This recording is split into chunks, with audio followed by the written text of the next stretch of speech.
आज हम लोग बहुनाभिक सिद्धांत के विषय में अध्ययन कर रहे हैं।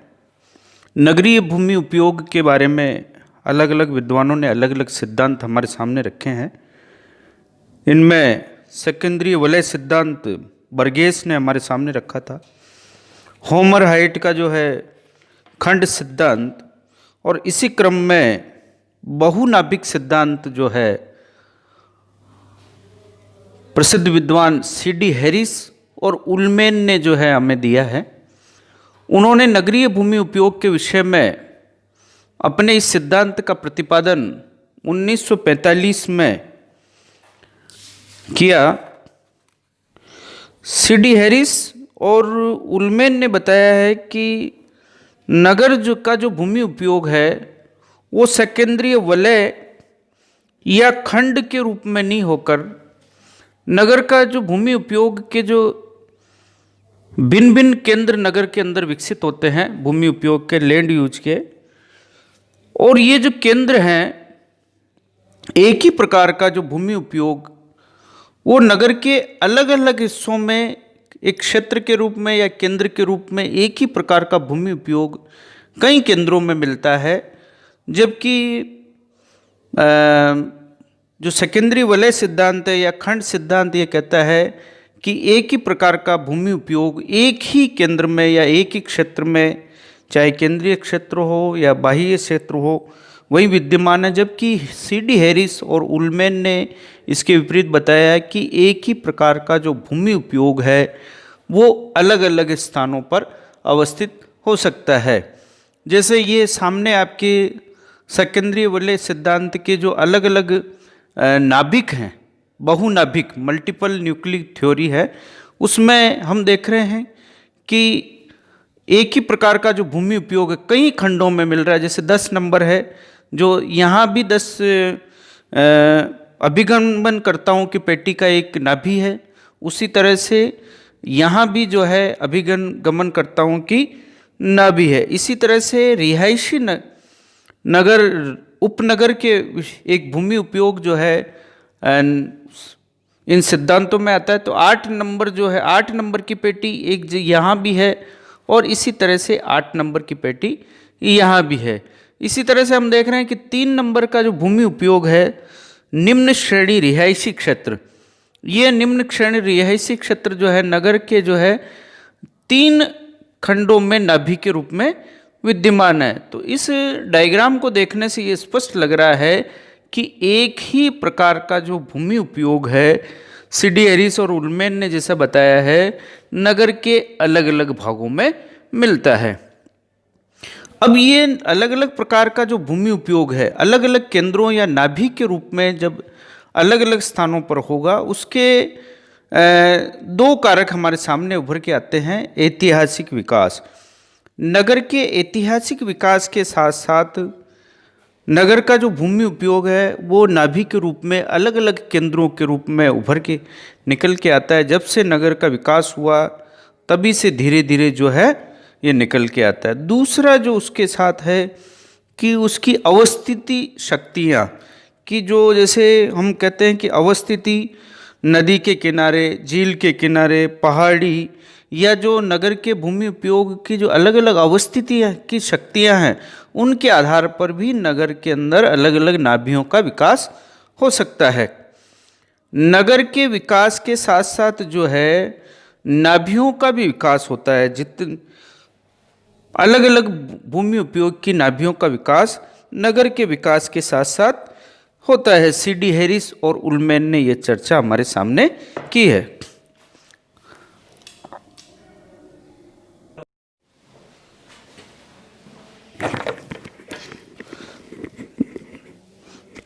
बहुनाभिक सिद्धांत के अंतर्गत C.D. हैरिस और उलमेन ने बताया कि नगर में जो है अलग अलग भूमि उपयोग के लिए अलग अलग नाभियों का विकास हो जाता है और एक ही प्रकार का जो कार्य है वो अलग अलग नाभियों में अनेक स्थानों पर मिल सकता है। इन नाभियों के विकास के जो मूल कारण जो C.D. हैरिस और उलमेन ने बताया, उन्होंने बताया कि कुछ कार्यों को विशेष प्रकार की सुविधा की आवश्यकता होती है। कुछ ऐसे कार्य होते हैं जिनके लिए जो है विशेष प्रकार की सुविधा की आवश्यकता होती है। उदाहरणार्थ नगर का जो खुदरा बिक्री क्षेत्र नगर के भीतर की विशेष यातायात की सुविधा से जुड़ा रहता है और उसके लिए खुदरा बिक्री क्षेत्र के लिए जो है यातायात की विशेष आवश्यकता होती है। बंदरगाह के लिए जो है के लिए अनुकूल समुद्र तटीय क्षेत्र की आवश्यकता होती है और जो विनिर्माण उद्योग है, जो निर्माण उद्योग है, उनके लिए भूमि का बहुत बड़ा भाग हमें आवश्यक है। इसी तरह से कुछ उद्योग ऐसे जिनके लिए पानी या जल की अत्यधिक आवश्यकता होती है, पानी की सुविधा, जल की। कई उद्योग ऐसे जिनके लिए रेल मार्ग, सड़क मार्ग और जल मार्ग आदि सुविधाओं की आवश्यकता होती है। तो ऐसे कार्य जिनको कुछ विशेष सुविधाओं की आवश्यकता होती है, वो जो सुविधाएं उनको जिन नगर के जिस भाग में उपलब्ध होती है उसी भाग में वे कार्य विकसित हो जाते हैं। कुछ ऐसे कार्य होते हैं नगर के अंदर जो नाभि के निर्माण में सहयोग करते हैं, उनके लिए विशेष सुविधाओं को एकत्रित किया जाता है। जैसे औद्योगिक कार्यों के लिए औद्योगिक नगर का जो विकास होता है, वो औद्योगिक नगर के विकास के साथ साथ अन्य सुविधाओं को जो है उसके लिए जुटाया जाता है।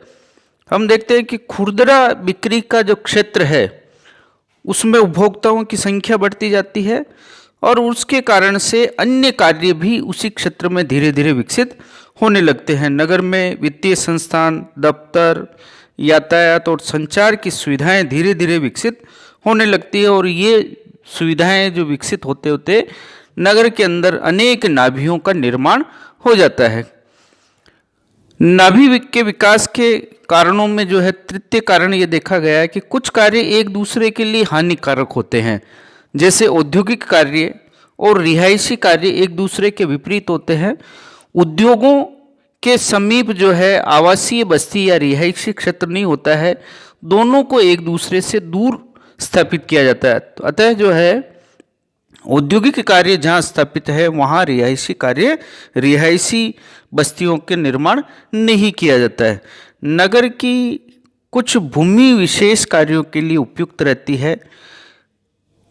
हम देखते हैं कि कुछ ऐसे कार्य होते हैं जिनके लिए अत्यधिक भूमि और सस्ती भूमि की आवश्यकता होती है। उन कार्यों के लिए वे कार्य वहीं विकसित होते हैं जहाँ सस्ती एवं अत्यधिक मात्रा में भूमि उपलब्ध हो। जैसे थोक व्यापार एवं माल संग्रह के कार्यों के लिए हमें बहुत अधिक जगह की आवश्यकता होती है। तो अतः जो ये जो कार्य है नगर के उन भागों में विकसित होते हैं जहाँ भूमि की मात्रा अधिक हो और उसका दाम जो है सस्ता हो। साथ ही हम देखते हैं कि निम्न श्रेणी के मकानों को भी जो है भूमि कम दाम पर नहीं मिल पाती है, अतः वे जो है ऐसे जगह स्थापित होते हैं जहाँ उनको सस्ती और रियायत दर पर भूमि मिल जाए। ये जो नाभि जो है का विकास है, हमने पूर्व में अध्ययन किया है इसी व्याख्यान में कि ऐतिहासिक विकास और अवस्थिति की जो शक्तियाँ हैं उन पर निर्भर करती है।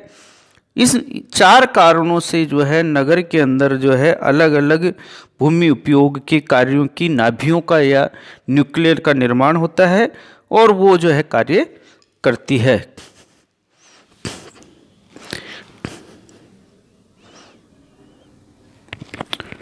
हैरिस और उलमैन ने जो है अमेरिका के अनेक नगरों में जो है भिन्न भिन्न नाभि के विषय में चर्चा की और नगरों के अंतर्गत जो है उन्होंने निम्न नाभियों को पाया भूमि उपयोग की। सबसे पहले जो है केंद्रीय व्यापारिक क्षेत्र जिसे CBD भी कहा गया है, नगर का केंद्र होता है और वो विभिन्न यातायात के मार्गों से जुड़ा होता है।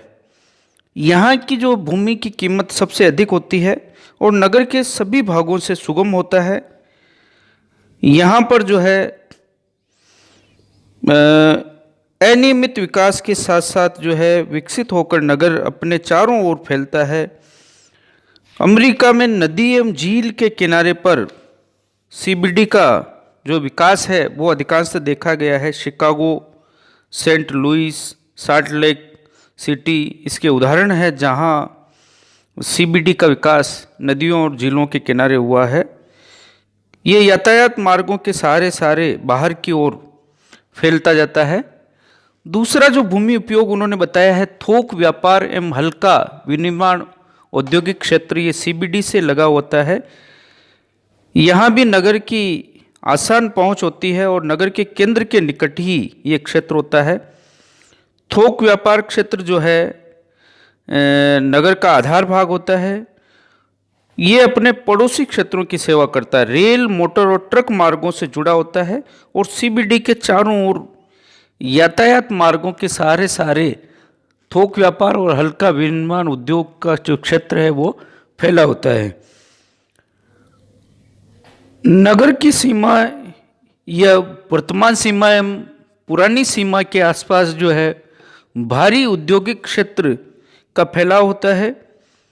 यहाँ बड़े बड़े भूखंड होते हैं जहाँ औद्योगिक इकाइयाँ लगी होती है। रेल मार्ग, जल मार्ग और यातायात के साधनों का पर्याप्त विकास होता है। बाहरी भाग में जो है औद्योगिक पेटी का निर्माण होता है। शिकागो के दक्षिण पश्चिम में जो है इस तरह की पेटी का विकास हुआ है। रिहायशी क्षेत्र जो है आमतौर पर उच्च श्रेणी के मकान जो है खुली जगह में और जहाँ जल प्रवाह अच्छी दशा में है वहाँ पाए जाते हैं, ऊंची जगह पर। और निम्न श्रेणी के जो मकान है वो अन्य रेल मार्ग और जो कारखाने हैं उनके आसपास देखने को मिलते हैं। छोटे छोटे नाभि, हैरिस और उर्मेल ने कहा है कि कुछ नगर के अंदर छोटी छोटी नाभियों का विकास हो जाता है, जैसे सांस्कृतिक केंद्र, पार्क, बाहरी व्यापारिक क्षेत्र, छोटे औद्योगिक केंद्र, विश्वविद्यालय। ये जो हैं छोटी छोटी नाभियों का कार्य करते हैं और नगर के विकास में सहयोग दे। जैसे लंदन का जो हाइड पार्क और वाशिंगटन का रॉक क्रीक पार्क जो है छोटी नाभि के रूप में है। हल्के विनिर्माण उद्योग जैसे बेकरी है, अन्य उद्योग भी छोटी छोटी नाभियों का कार्य करते हैं। नगर के बाहरी किनारों पर उपनगर और अनुषंगी नगरों के रूप में भी नाभियों का विकास हो जाता है। उपनगर पूर्णतः नगर के ऊपर ही निर्भर करते हैं। वहाँ के निवासी प्रतिदिन नगर को आवागमन करते हैं और वहाँ से औद्योगिक, चाहे थोक व्यापार या CBD के अंदर जो है वो अपने व्यापारिक, औद्योगिक और अन्य कार्यों, सेवा कार्यों के लिए जाते हैं। पुनः रात्रि को जो है अपने नगर, उपनगर में आकर निवास करते हैं। जबकि अनुषंगी नगर के जो निवासी हैं प्रतिदिन अपने मुख्य नगर को नहीं जाते हैं, लेकिन वो अनुषंगी नगर जो है उसी नगर पर निर्भर करता है अपने औद्योगिक, व्यापारिक और अन्य कार्यों के लिए। इस तरह से जो है बहुनाभिक सिद्धांत में CD हैरिस ने अलग अलग भूमि उपयोग के अलग अलग नाभियों के बारे में हमने चर्चा की है। ये आपका नगर के भूमि उपयोग के सिद्धांतों के अंतर्गत सेकेंडरी वलय सिद्धांत, खंड सिद्धांत, उसी क्रम में बहुनाभिक सिद्धांत भी हमारे परीक्षाओं में आता है।